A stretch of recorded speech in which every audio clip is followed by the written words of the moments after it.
अच्छा कहानी है काका। हाँ तोहार बबुआ तो बहुत बड़ हो गए होयन।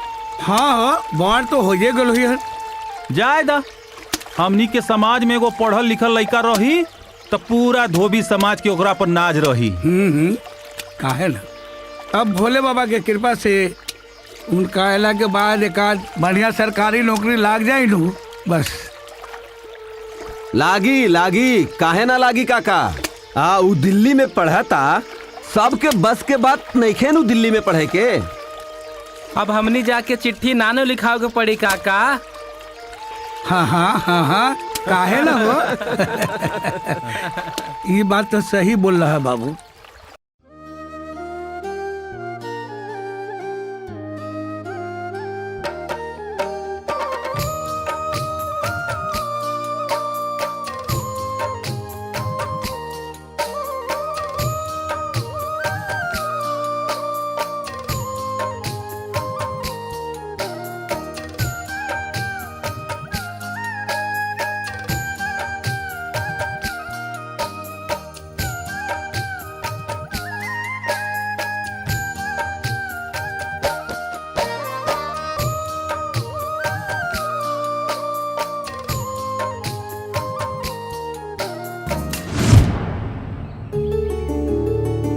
बेटी, हम हरिंदर सिंह, ग्राम बरुना, जिला बक्सर, बिहार से।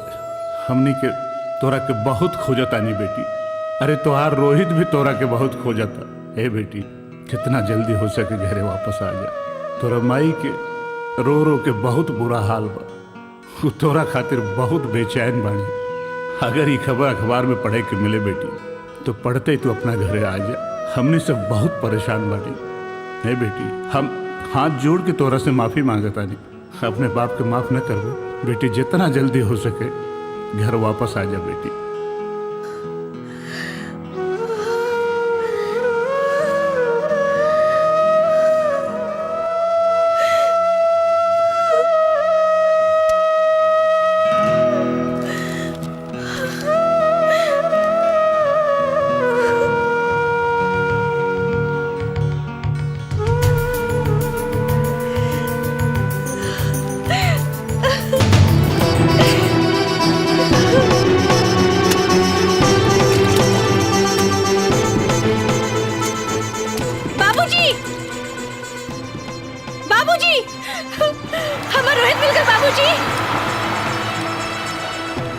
चला चला बाबूजी। अरे अरे बाबूजी का बिटिया, तू रोज का है रे बिटिया। बाबूजी देखी ना, ई का चपल बा।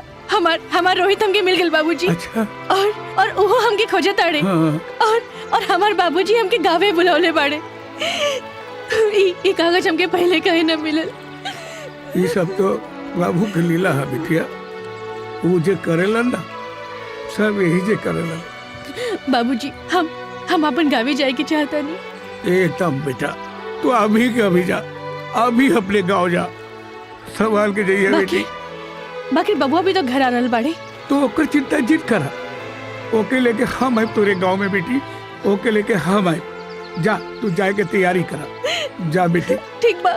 बाकी रो मत।